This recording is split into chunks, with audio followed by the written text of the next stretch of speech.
بسم اللہ الرحمن الرحیم۔ تفسیر ہدایت القرآن جلد 1 سورۃ البقرہ صفحہ نمبر 302۔ وقال لهم نبيهم ان الله قد بعث لكم طالوت ملكا قالوا أنى يكون له الملك علينا ونحن أحق بالملك منه ولم يؤت سعة من المال قال ان الله اصطفاه عليكم وزاده بسطة في العلم والجسم والله يؤتي ملكه من يشاء والله واسع عليم۔ وقال لهم نبيهم إن آية ملكه أن يأتيكم التابوت فيه سكينة من ربكم وبقية مما ترك آل موسى وآل هارون تحمله الملائكة إن في ذلك لآية لكم إن كنتم مؤمنين۔ آیات مبارکہ کا لفظی ترجمہ سماعت کیجیے۔ وقال لهم نبيهم إن الله قد بعث لكم طالوت ملكا، اور ان سے کہا ان کے پیغمبر نے بے شک اللہ تعالیٰ نے بالتحقیق بھیجا ہے تمہارے لیے طالوت کو بادشاہ۔ قالوا أنى يكون له الملك علينا ونحن أحق بالملك منه ولم يؤت سعة من المال، کہا انہوں نے کیسے ہوگی اس کے لیے حکومت ہم پر اور ہم زیادہ حقدار ہیں حکومت کے اس سے اور نہیں دیا گیا گنجائش مالی۔ قال ان الله اصطفاه عليكم وزاده بسطة في العلم والجسم، کہا پیغمبر نے بے شک اللہ نے چنا ہے اس کو تم پر اور بڑھایا ہے اس کو پھیلاؤ علم میں اور جسم میں۔ واللہ یؤتی ملکہ من یشاء واللہ واسع علیم، اور اللہ تعالیٰ دیتے ہیں اپنا ملک جس کو چاہتے ہیں اور اللہ تعالیٰ وسعت والے خوب جاننے والے ہیں۔ وقال لهم نبیہم ان آیۃ ملکہ ان یأتیکم التابوت، اور کہا ان سے ان کے پیغمبر نے بے شک نشانی اس کی حکومت کی یہ ہے کہ آئے تمہارے پاس وہ صندوق فی سکینۃ من ربکم وبقیۃ مما ترک آل موسیٰ وآل ہارون تحملہ الملائکہ، جس میں تسلی ہے تمہارے رب کی طرف سے اور بچی ہوئی چیزیں ہیں ان میں سے جو چھوڑی ہیں خاندان موسیٰ نے اور ہارون نے، اٹھا لائیں گے اس کو فرشتے۔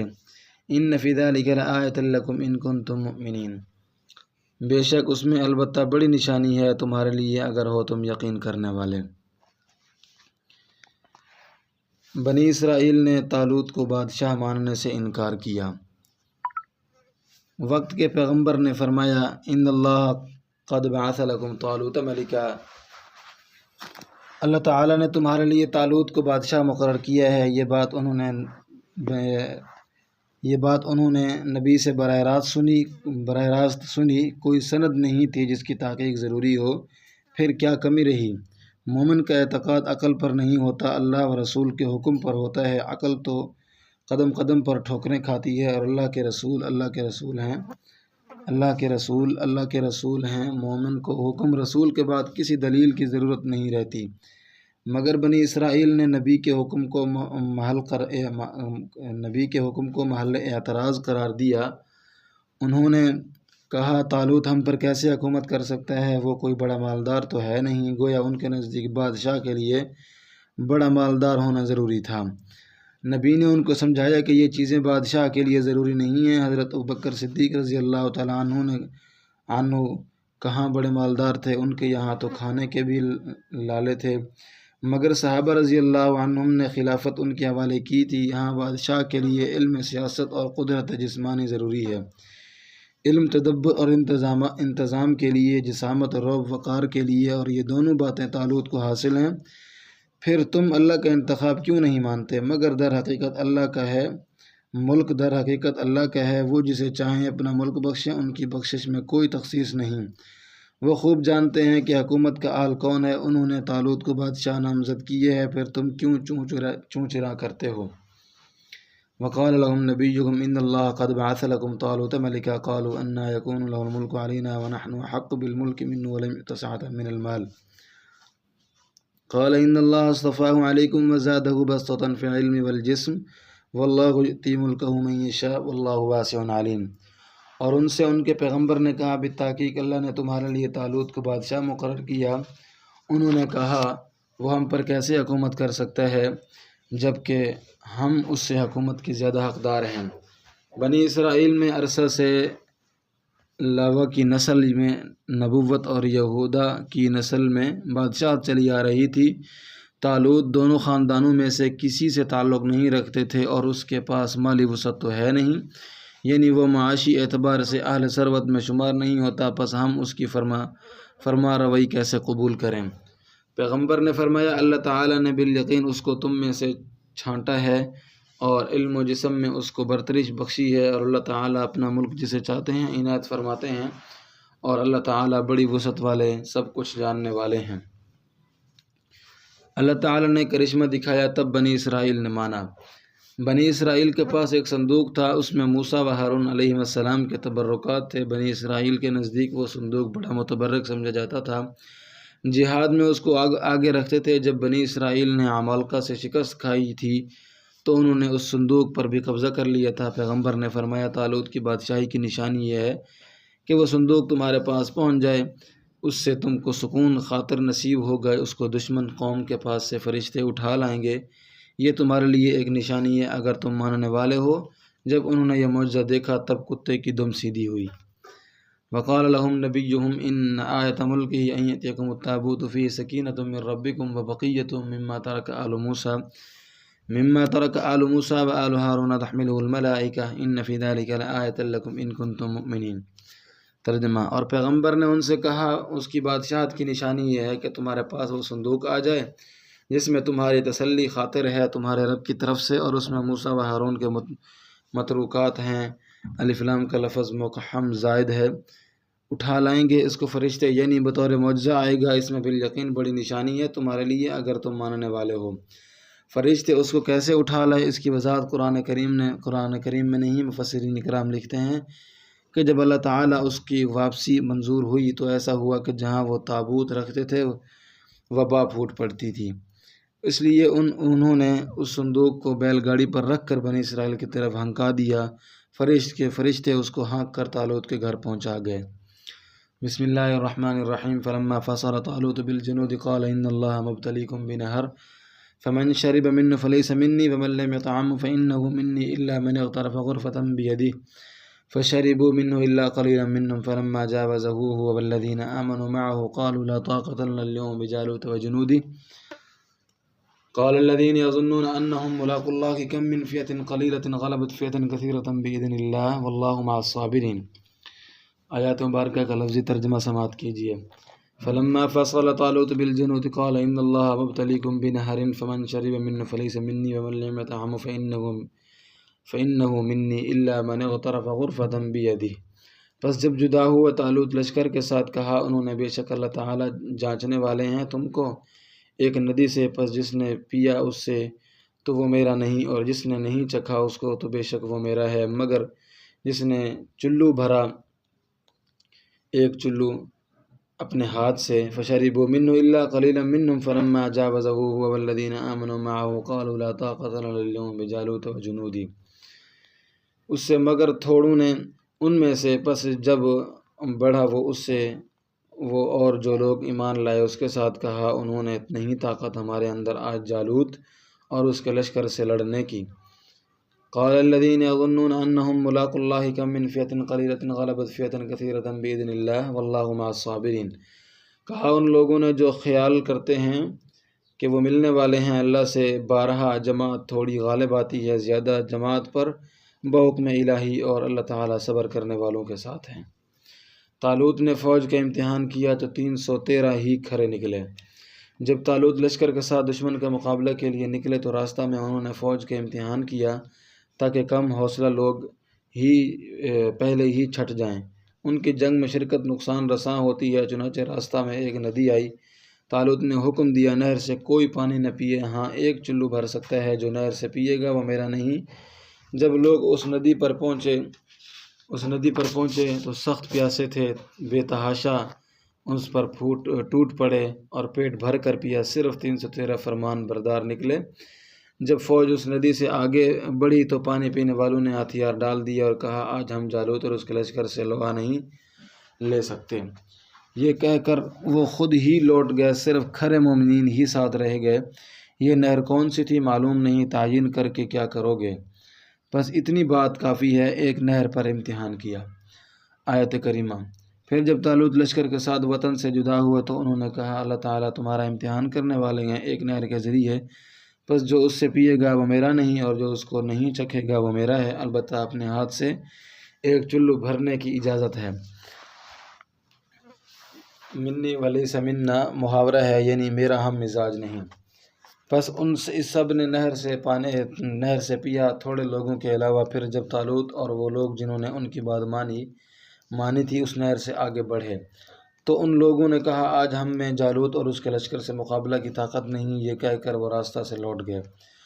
اور ان لوگوں نے کہا جن کا خیال تھا کہ وہ اللہ سے ملنے والے ہیں، بارہا چھوٹی جماعت بحکم الہی بڑی جماعت پر غالب آتی ہے، اور اللہ تعالیٰ صبر کرنے والوں کے ساتھ ہے، یہ کہہ کر انہوں نے قدم آگے بڑھائے۔ بسم اللہ الرحمن الرحیم ولما برزوا لجالوت وجنوده قالوا ربنا افرغ علينا صبرا وثبت اقدامنا وانصرنا على القوم الكافرين فهزموهم باذن الله وقتل داود جالوت وآتاه الله الملك والحكمة وعلمه مما يشاء ولولا دفع الله الناس بعضهم ببعض لفسدت الارض ولكن الله ذو فضل على العالمين تلك آیات اللہ نتلوها عليك بالحق وانك لمن المرسلین۔ آیات مبارکہ کا لفظی ترجمہ سماعت کیجیے۔ ولما برزوا لجالوت وجنودہ، اور جب ظاہر ہوئے وہ جالوت کے لیے اور اس کے لشکر کے لیے، قالو دعا کی انہوں نے، ربنا افرغ علینا صبرا وثبت اقدامنا وانصرنا علی القوم الکافرین، اے ہمارے پروردگار ریڑھ ہم پر صبر اور جما ہمارے پیر اور مدد کر ہمارے لوگوں پر انکار کرنے والے۔ فہزموہم بإذن اللہ وقتل داود جالوت وآتاہ اللہ الملک والحکمت وعلمہ مما یشاء، پس شکست دی انہوں نے ان کو اللہ کی اجازت سے اور مار ڈالا داؤد نے جالوت کو، اور دی ان کو اللہ نے حکومت اور حکمت اور سکھلایا ان کو اس میں سے جو چاہا اس نے۔ ولولا دفع اللہ الناس بعضهم ببعض لفسدت الارض ولكن اللہ ذو فضل علی العالمین، اور اگر نہ ہٹاتے اللہ لوگوں کو ان کے بعض کے ذریعے، البتہ خراب ہو جاتی زمین، اور لیکن اللہ تعالی مہربانی والے ہیں جہانوں پر۔ تلک آیات اللہ نتلوها علیک بالحق وانک لمن المرسلین، یہ اللہ کی آیتیں ہیں، پڑھتے ہیں ہم ان کو آپ کے سامنے ٹھیک ٹھیک، اور بے شک آپ البتہ رسولوں میں سے ہیں۔ طالوت کے ساتھیوں نے دعا کر کے جنگ شروع کی اور جالوت کو مار گرایا۔ طالوت کے 313 ساتھیوں نے جب دونوں طرف کی صفیں درست ہو گئیں، دعا کی، اے ہمارے پروردگار ہم پر صبر انڈیل دے اور ہمارے قدم جما دے اور ہمیں اسلام کا انکار کرنے والوں پر فتح نصیب فرما۔ پھر جنگ شروع ہوئی۔ سب سے پہلے بادشاہ جالوت خود میدان میں آیا اور آگے بڑھ کر لڑنے والا طلب کیا۔ ادھر سے حضرت داؤد علیہ السلام نکلے، اس وقت وہ نبی نہیں تھے، اور انہوں نے جالوت کو مار گرایا۔ پھر کیا تھا، جالوت کی فوج شکست کھا گئی اور مجاہدین نے پالا مار لیا۔ جیسے بدر میں 313 مجاہد تھے، سامنے 1000 لشکر جرار تھا، اور بخاری شریف میں حضرت برہ رضی اللہ تعالیٰ عنہ کی روایت ہے کہ طالوت کے ساتھی بھی 313 تھے۔ جب دونوں طرف صفیں درست ہو گئیں تو نبی صلی اللہ علیہ وسلم چھپر میں تشریف لے گئے اور دعا میں مشغول ہو گئے، اس لیے کہ دعا داؤد سے زیادہ کارگر ہوتی ہے۔ پھر جنگ شروع ہوئی اور ابو جہل امیر لشکر کا 2 نوجوانوں نے کام تمام کر دیا۔ پھر کیا تھا، فوج سراسیمہ ہو گئی، 70 مارے گئے، 70 قید میں آئے، اسلام کا بول بالا ہوا۔ ولما برزوا لجالوت وجنوده قالوا ربنا افرغ علينا صبرا وثبت اقدامنا وانصرنا على القوم الكافرين فهزموهم باذن الله وقتل داود جالوت۔ ترجمہ، اور جب ان کا جالوت اور اس کے لشکر سے آمنا سامنا ہوا تو انہوں نے دعا کی، اے ہمارے رب ہم پر صبر انڈیل دے اور ہمارے پیر جما دے اور کافروں کے مقابلہ میں ہماری مدد فرما۔ پس انہوں نے ان کو باذن الہی شکست دی اور داؤد نے جالوت کو مار گرایا۔ طالوت کے بعد حضرت داؤد علیہ السلام بادشاہ بنے اور وہ نبوت سے بھی سرفراز کیے گئے۔ کہتے ہیں اس کارنامہ کی وجہ سے طالوت نے اپنی بیٹی حضرت داؤد علیہ السلام کے نکاح میں دے دی، اور اس طرح آئندہ حضرت داؤد علیہ السلام حکمراں ہوئے اور نبوت سے بھی سرفراز کیے گئے۔ ملک سے بادشاہت اور حکمت سے نبوت کی طرف اشارہ ہے، اور علوم نبوت بھی اللہ تعالیٰ نے آپ کو سکھائے۔ اس طرح اللہ تعالیٰ نے حضرت داؤد علیہ السلام میں حکومت اور نبوت دونوں کو جمع فرما دیا۔ اس سے معلوم ہوا کہ جہاد ہمیشہ سے انبیاء کی سنت ہے، پر یہ کہنا صحیح نہیں کہ جہاد انبیاء و رسول کا کام نہیں۔ وَآتَاهُ اللَّهُ الْمُلْكَ وَالْحِكْمَةَ وَعَلَّمَهُ مِمَّا يَشَاءُ، اور اللہ نے اس کو یعنی داؤد علیہ السلام کو حکومت حکمت دی، اس کو جو چاہا سکھایا۔ جب کوئی ملت نئی ابھرتی ہے تو اللہ تعالیٰ اس کو بڑھاوا دیتے ہیں۔ اس کے بعد ایک سوال کا جواب ہے۔ سوال یہ ہے کہ طالوت نے چٹ پٹ جنگ کیسے جیت لی؟ جالوت جو میدان میں اس دعویٰ کے ساتھ اترا تھا کہ میں تنہا سب کے لیے کافی ہوں، اس کو حضرت داؤد علیہ السلام نے اکیلے کیسے مار گرایا؟ جبکہ مفسرین لکھتے ہیں حضرت داؤد علیہ السلام سب بھائیوں میں ناتواں تھے۔ اس کے ساتھ اگر بدر کی مثال ملا لیں تو بات اور واضح ہوگی۔ 313 نہتے کس طرح دن بھر میں 1000 لشکر سے نمٹ لیے، اور 2 انصاری لڑکوں نے امیر لشکر ابو جہل کو کیسے مار گرایا، یہ عجوبے کیسے پیش آئے؟ کہیں یہ افسانے تو نہیں؟ جواب: نہیں، یہ حقائق ہیں، اور اس کی وجہ یہ ہے کہ جب زمین شر و فساد اور کفر و شرک سے بھر جاتی ہے تو اللہ تعالیٰ کسی نبی کو مبعوث فرماتے ہیں۔ شروع میں ان کے ماننے والے تھوڑے ہوتے ہیں، مگر اللہ تعالیٰ ان کو بڑھاوا دیتے ہیں۔ جب ان کے دشمنوں سے آویزش ہوتی ہے تو اللہ تعالیٰ ان کی مدد فرماتے ہیں اور ان کے ذریعے دشمنوں کو دفع کرتے ہیں تاکہ حق کا بول بالا ہو اور زمین میں رشد و ہدایت پھیلے۔ اگر اللہ تعالیٰ ایسا نہ کریں تو زمین کا حال برا ہو جائے، کفر و شرک اور شر و فساد کا راج ہو جائے اور کبھی صورتحال میں تبدیلی نہ آئے۔ اس لیے یہ اللہ کی سنت ہے، اسی کے مطابق طالوت نے جنگ جیت لی اور اسی سنت کا بدر میں ظہور ہوا۔ فرشتے اترے اور میدان مجاہدین نے مار لیا۔ اس کی مثال سورۃ الصف کی آخری آیت میں ہے۔ عیسیٰ علیہ السلام بنی اسرائیل کی طرف مبعوث کیے گئے، مگر شروع میں ان کی دعوت قبول نہیں کی گئی۔ بنی اسرائیل سخت مخالف ہو گئے، قتل کے درپے ہوئے۔ اللہ نے ان کو تو رسوائی سے بچا لیا، اپنی طرف اٹھا لیا، مگر ان کے بعد ان کا دین غالب ہو کر رہا۔ یاران مسیح حواری تھوڑے تھے اور حسب و نسب کے اعتبار سے بہت بھی کچھ معزز نہیں تھے۔ مسیح علیہ السلام نے ان کو پکارا، انہوں نے لبیک کہا۔ رفع عیسیٰ کے بعد انہوں نے بڑی قربانیاں دے کر بنی اسرائیل میں دعوت پھیلائی۔ ایک جماعت تیار ہوئی، پھر کشمکش شروع ہوئی اور جہاد کی نوبت آئی۔ پس اللہ نے اہل حق کی مدد کی تو ان کا ہاتھ اوپر ہو گیا۔ وَلَوْلَا دَفْعُ اللَّهِ النَّاسَ بَعْضَهُم بِبَعْضٍ لَفَسَدَتِ الْأَرْضُ وَلَكِنَّ اللَّهَ ذُو فَضْلٍ عَلَى الْعَالَمِينَ۔ ترجمہ: اور اگر اللہ تعالیٰ بعض کو بعض کے ذریعے نہ ہٹایا کرتے تو زمین خراب ہو جاتی، لیکن اللہ تعالیٰ جہانوں پر مہربانی فرمانے والے ہیں۔ یعنی جہاد انسانیت کی تباہی کے لیے نہیں بلکہ انسانوں کے تحفظ اور زمین والوں کی اصلاح کے لیے ہے۔ اگر ظالموں کی سرکوبی نہ ہو اور ان کے مقابلہ میں کوئی طاقت نہ ابھرے تو انسانوں کے لیے جینا دو بھر ہو جائے۔ نبی صلی اللہ علیہ وسلم گزشتہ رسولوں سے افضل ہیں۔ ربط: اب گریز کی آیت ہے، موضوع بدلے گا۔ اب تک ان احکام کا بیان تھا جو مبنی بر مصلحت تھے، اب رسالت اور آخرت اور توحید کا بیان شروع ہوگا۔ یہاں ترتیب برعکس ہے، یہ سلسلہ بیان کا تقاضا ہے۔ فرماتے ہیں بنی اسرائیل کا یہ واقعہ جو نبی صلی اللہ علیہ وسلم بیان فرما رہے ہیں، آپ صلی اللہ علیہ وسلم کے سچے رسول ہونے کی پکی دلیل ہے۔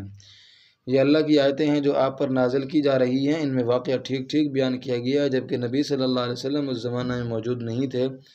پھر آپ صلی اللہ علیہ وسلم وہ واقعہ کیسے بیان فرما رہے ہیں؟ آپ صلی اللہ علیہ وسلم نہیں بیان کر رہے، اللہ تعالیٰ بیان فرما رہے ہیں۔ پس یہ آیات دلیل ہیں، آپ بھی گزشتہ پیغمبروں کی طرح ایک پیغمبر ہیں، بلکہ آپ صلی اللہ علیہ وسلم گزشتہ رسولوں سے بھی افضل رسول ہیں، جس کا بیان اگلی آیت میں ہے۔ تلک آیات اللہ نتلوها علیک بالحق وانک لمن المرسلین۔ یہ اللہ کی آیتیں ہیں، ہم ان کو آپ کے سامنے ٹھیک ٹھیک پڑھتے ہیں، اور یہ دلیل ہے کہ آپ یقیناً رسولوں میں سے ہیں۔ واللہ اعلم بالصواب۔